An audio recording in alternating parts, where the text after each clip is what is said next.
ሰላም ሰላም ውድ ኢትዮ ጂኒስ ዩቲዩብ ቻናል ተከታታዮች፣ በዛሬ ፕሮግራም ይዤላችሁ የቀረብኩት ስለ ላይፍ ስኪል ይሆናል።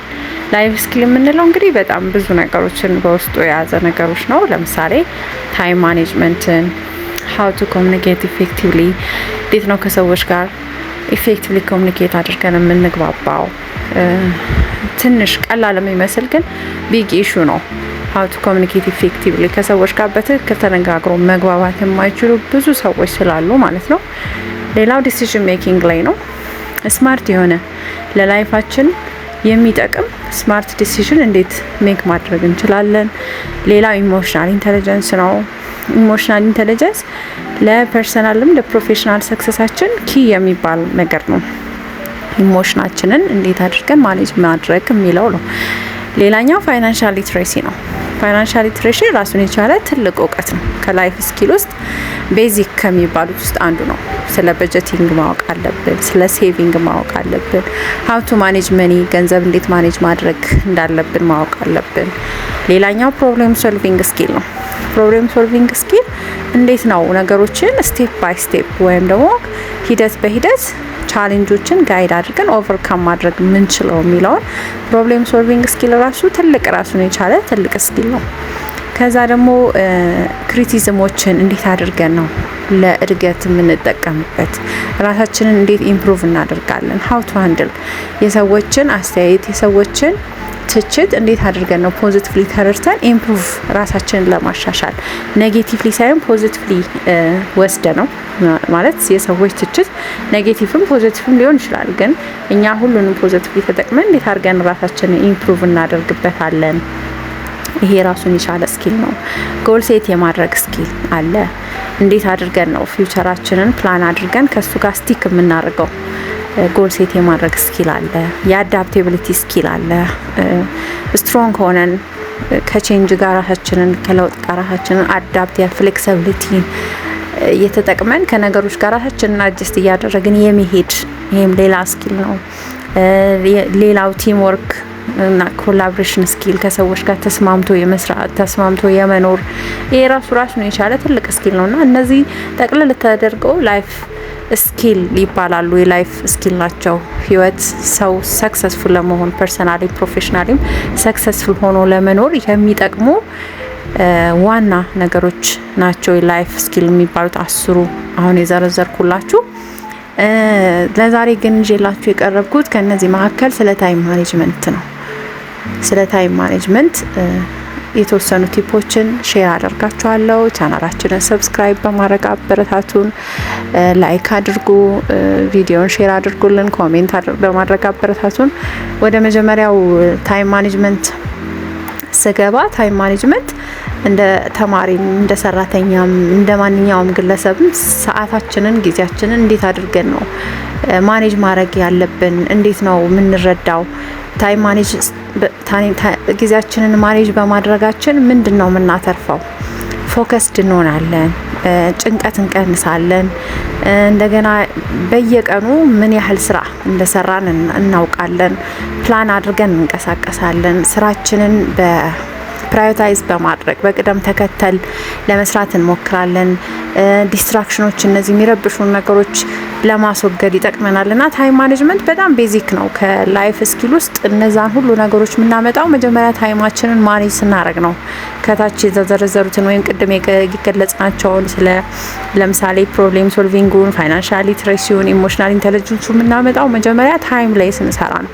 ታይማችንን እንዴት ማኔጅ ማድረግ እንዳለብን ስንችል ነው ማለት ነው። ስለዚህ ታይም ማኔጅመንት በጣም ቤዚክ ነው። ቤዚክ ስኪል ነው ለሁሉም ሰው የሚያስፈልግ፣ ለተማሪውም ለሰራተኛውም ሁሉም ላይፍ ላይ ላለ ሰው ታይሙን ኢፌክቲቭሊ ማኔጅ ያደረገ ሰው ሰክሰስፉል ይሆናል ማለት ነው። በስራውም በፐርሰናል ላይፉም በፕሮፌሽናል ላይፉም ሰክሰስፉል ይሆናል እና ከታይም ማኔጅመንት ስኪል ውስጥ ዋና ዋናዎቹ የሚባሉት የመጀመሪያው ክሊር የሆነ ጎል ሴት ማድረግ ነው። ጎላችን አሁን ለምሳሌ ጎል ሴት ስናረግ ስንል ይሄ ረጅም ይመስላል፣ ግን የየለት ስራችንን ሴት ማድረግ። ለምሳሌ ዛሬ ስራ ፈልጋለሁ። ለምሳሌ አንድ ስራ ጆብ ሲከር ወይም ደግሞ ስራ ፈላጊ ቢሆን ስራ ፈልጋለሁ ከማለት ይልቅ ዛሬ ሲቪን በደንብ ዲቨሎፕ አድርጌ 5 ካምፓኒዎች አፕላይ አደርጋለሁ ብሎ መነሳት ማለት ነው። ክሊር የሆነ ጎል ስናስቀምጥ ማለት ይሄ ስፔሲፊክ የሆነ የሚለካ አቺቭ ማድረግ የምንችለው ሬሌቫንት የሆነ እና ታይም ባውንድድ የሆነ ዛሬ በቃ ይሄን አደርጋለሁ አቺቭ የምታደርገው ነው እውነት ነው የምትለካው ነው ስፔሲፊክ ነውና ስለዚህ ይሄንን አደርጋለሁ ብለን ስንነሳ አቺቭ እናደርጋለን ማለት ነው። ክሊር የሆነ ጎል ያለው ሰው አቅጣጫውን ያውቃል። ስለዚህ አቅጣጫውን ሲያውቀው ደግሞ ታይም ዌስቴጅ አይኖርበትም ማለት ነው። ስለዚህ የመጀመሪያው ለታይም ማኔጅመንት ወሳኙ ሴት ክሊር ጎል ነው። ሁለተኛው ታስኮችን ፕራዮሪታይዝ ማድረግ፣ ስራዎችን መከፋፈል ዲፔንድ ኦን እንደ አርጀንትነታቸው አንዳንድ ስራ በጣም አጣዳፊ ሆነና አስፈላጊም አጣዳፊም ነው። አስቸኳይም ኢምፖርታንትም አስቸኳይም የሆነ አስፈላጊም የሆነ ስራ አለ። አንዳንዱ ደግሞ አስፈላጊ የሆነና ግን አጣዳፊ ያልሆነ አለ።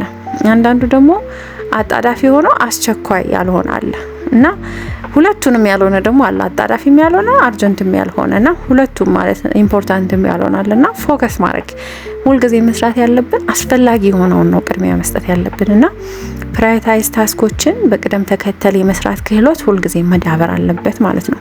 ሶስተኛ ላይ ዴይሊ ፕላን ማውጣት። ዴይሊ ፕላን ስናወጣ አእምሯችን ያሳስተናል። ራሳችን የምናስታውስ ይመስለናል። ለምሳሌ ዛሬ ነገ ይሄንን እናደርጋለሁ ብዬ ነግሮና ነገ ላይ ምን ነበር ትናንትና ያሰብኩት ምን ልሰራ ነበር ያቀድኩት ብዬ ኮንፊውዝድ ሆናለሁ። ምክንያቱም አእምሯችን ሊያስታውሰናል ብለን ማመን በጣም ስህተት ነው። አያስታውሰንም። ብዙ ነገር ትናንትና ያሰብነውን ዛሬ ሊረሳብን ይችላል። ስለዚህ የተለያዩ ሜቶዶችን በመጠቀም ፕላን ሴት ማድረግ፣ ለምሳሌ ሞባይል አፖችን በመጠቀም ስራዎችን በቀን በሰዓት እንዲያስታውሰን ማድረግ። እንደሱ ስናደርግ እሱ አላርም ስለሚያደርገን ወደ ስራችን እንገባለን ማለት ነው። ሌላኛው ዲስትራክሽኖችን ማስወገድ። እነዚህ የሚረብሹን ለምሳሌ ሶሻል ሚዲያው ራሱ ረብሻ ነው። ሶሻል ሚዲያው ራሱ የሚረብሽ ነገር ነው። ከዛ የተለያዩ ኖይዞች ጫጫታ ያለበት ቦታ ሲሆን አይምሯችን ሴትል ማድረግ አይችልም።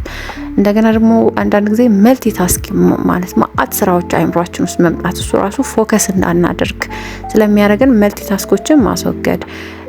ከዛ እነዚህ ስልኮቻችን ላይ ኦር ላፕቶፖቻችን ላይ የሚመጡ ኖቲፊኬሽንስ ተርን ኦፍ ማድረግ፣ ስራችንን ፎከስ አድርገን እንድንሰራ ማለት ነው። ከዛ ኳይት የሆነ ቦታ ፎከስ ልናደርግ የምንችልበት የስራ ቦታ መፈለግ ይኖርብናል። ስራችንን ስንሰራ ደግሞ በተጨማሪ 25 ደቂቃ ስራ ላይ ፎከስ ካደረግን 5 ደቂቃ ተነስተን ብሬክ ማድረግ፣ ውሃ መጠጣት፣ ትንሽ መንቀሳቀስ ምናምን ሰክሰስፉል እንድንሆን ያደርገናል። የመጨረሻው ሪፍሌክትና አጀስት ማድረግ ነው። ሁል ቀን በየቀኑ ማታ ራሳችንን መጠየቅ፣ ዛሬ ምን ሰራው? ካቀድኩት ውስጥ ምንድነው ያልተሳካልኝ? ምንድነው ያልሰራሁት? እሺ ካልሰራው ተነስቼ ለነገ የተሻለ እንዴት አድርጌ ነው መሰራው የሚለውን ፕላን ስናደርግ ይሄ ትንንሽ የሚመስል ግን በትልቁ ትልቅ ውጤት የሚያመጣና ራሳችንን ልንለውጥ የምንችልበት አንደኛው ቴክኒክ ነው። ሁልጊዜ ማታ ምን እንደሰራን ምን እንዳልሰራን ለነገ የቀረንን እንዴት አድርገን በተሻሻለ ሁኔታ መስራት እንዳለብን ራሳችንን ስንጠይቅ ቀላል ይመስላል፣ ግን ውጤቱ በጣም አሪፍ ነው የሚሆነው ወደ ኋላ ላይ ማለት ነው። እና እነዚህን ከላይ ጠቀስኳቸውን 5 ቲፖች በመጠቀም ታይም ማኔጅመንት ላይ ራሳችንን ኢምፕሩቭ እንድናደርግ ሼር ላደርጋችሁ አሰብኩኝ። ስለ ላይፍ ስኪል ታይም ማኔጅመንት ያሉ ቲፖች ከተመቿችሁ ላይክ፣ ሼር፣ ቪዲዮ በማድረግ ኮሜንት በማድረግ ሀሳባችሁ እንድትገልጹልኝ አመለክታችኋለሁ ወይም አሳውቃችኋለሁ። ቻናላችንን ሰብስክራይብ በማድረግ እንድታበረታቱንም ጠይቃችኋለሁ። ስላዳመጣችሁኝ አመሰግናለሁ። ባይ